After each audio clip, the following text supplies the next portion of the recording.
Hi, I'm Michael Millman and you're watching Reckless Behavior TV.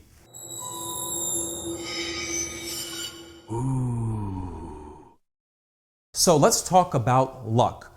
A lot of people think that they are not lucky. They believe that others are lucky. They always look at the other person and say, that person's lucky, I'm living under a dark cloud. But that is simply not true. Luck actually exists everywhere. Everybody gets lucky one way or another. The difference is there are people who are not prepared and then there are people who are prepared for it. First of all, there's a lot of people out there with negative energy. They have bad attitude. They're feeling down, they're insecure about themselves, and people sense on that. Vibe is a strong thing. When you ask out a girl, or if you would ask out a guy, it's not what you say, it's how you say it. Vibes are more than what you're actually saying. So the same thing with that. When you're happy, you attract happy people, you attract great situations.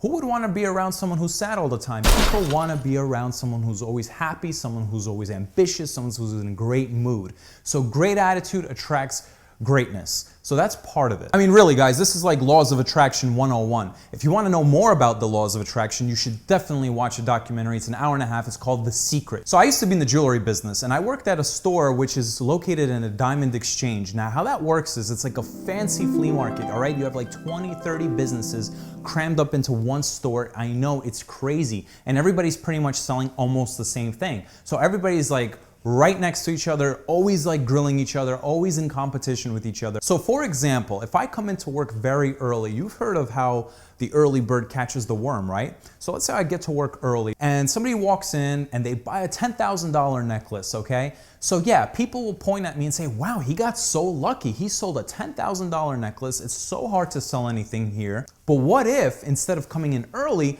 I came in late to work? Instead of opening the store at 10, I actually got there later and I opened up at 11. That somebody else would have gotten lucky. Somebody else would have that opportunity. So it's all about being prepared. Now I know this one jeweler, okay, and this guy would party almost every night. He was never home, whether it was a birthday party, a wedding, or just going out.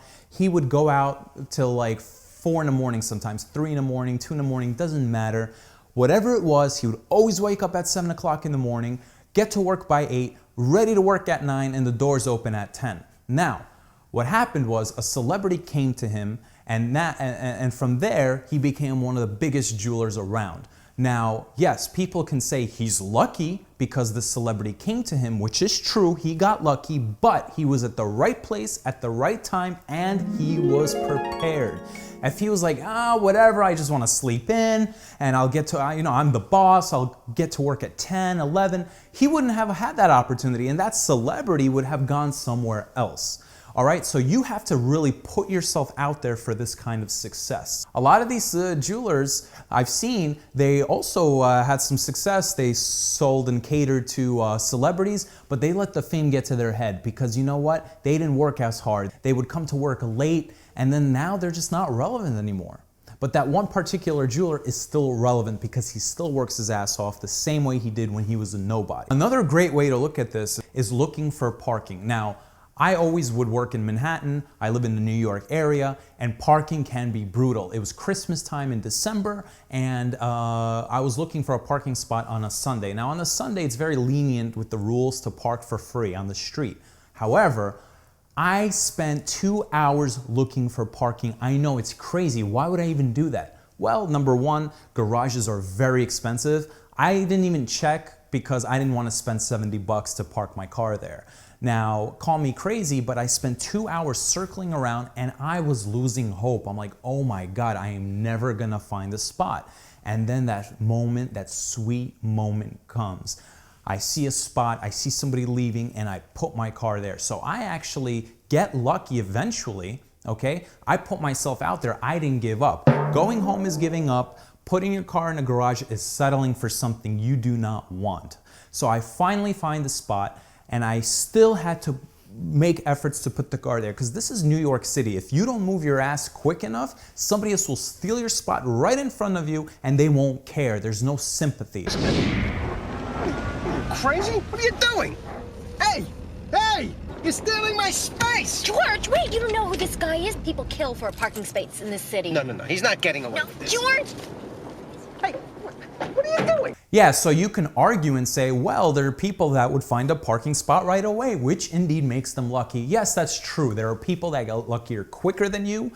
But look at it this way, it's actually better to get lucky later. It's better to struggle first, because the time, when it comes to get lucky, you'll actually appreciate that moment more. You'll know how to take advantage of it. You'll actually go for that situation. Most people, if they get it that fast and that easy, maybe they won't act on it as much. Like one of my favorite rappers, Eminem, says in one of his songs, Lose Yourself, opportunity comes once in a lifetime. Okay, so some people, they get an opportunity, they just let it slip. Some people, they work their ass off and they actually go get it. So it doesn't matter what you want to do in life. If you want to be a successful lawyer, if you want to be an actor, a musician, a sports player, the more you put yourself out there, the more opportunities you will run into. Just like when you're looking for parking, right?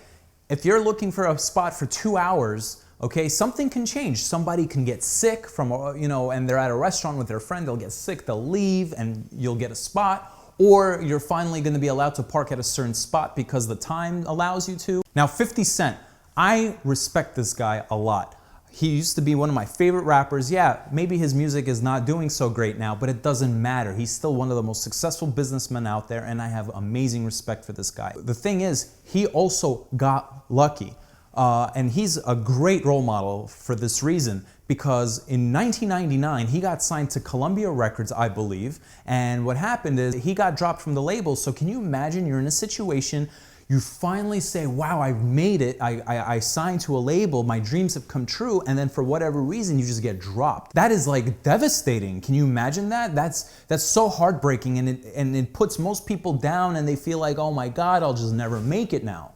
But that's not true. Now, 50 suffered, he got shot, he recovered, he worked his ass off, he had a movement. Now, movements are important, okay? Finally, in 2003, he gets discovered by Eminem, signs with Shady Aftermath Interscope Records, and the rest is history. But 50 Cent did what other rappers or musicians don't do. Now, what other artists don't do is they don't really put themselves out there. They don't really get what's theirs. For example, a rapper can get signed to a label and he'll just expect the label executives to be like his mom and dad and take care of everything. Oh, why don't you go record a song? Oh, why don't you, perform in this venue? And that's why a lot of these rappers, they don't succeed and they get dropped, okay?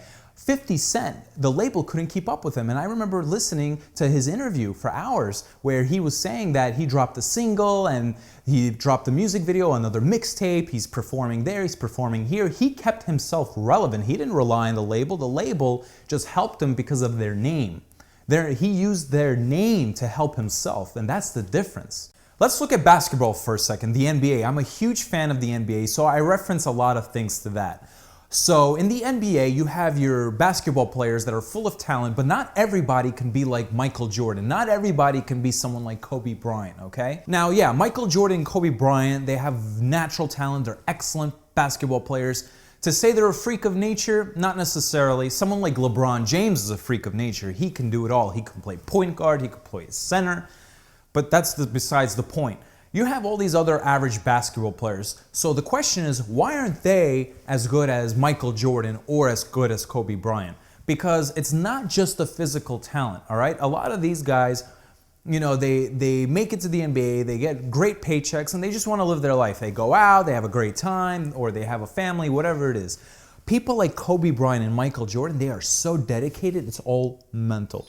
They're mentally in the zone. This is why Michael Jordan is the greatest basketball player of all time. I guarantee that there's a lot of basketball players out there who, if they had the mental toughness of Michael Jordan or a Kobe Bryant, they could be just as good as them, if not better, okay? A lot of these guys just don't have the mental toughness. And this is what it's all about also. You have to be mentally tough. You have to be in the zone. You have to know what you want. Luck, everybody can get lucky, all right? Don't get it twisted. Luck hits our way. Yes, we have to be at the right place at the right time.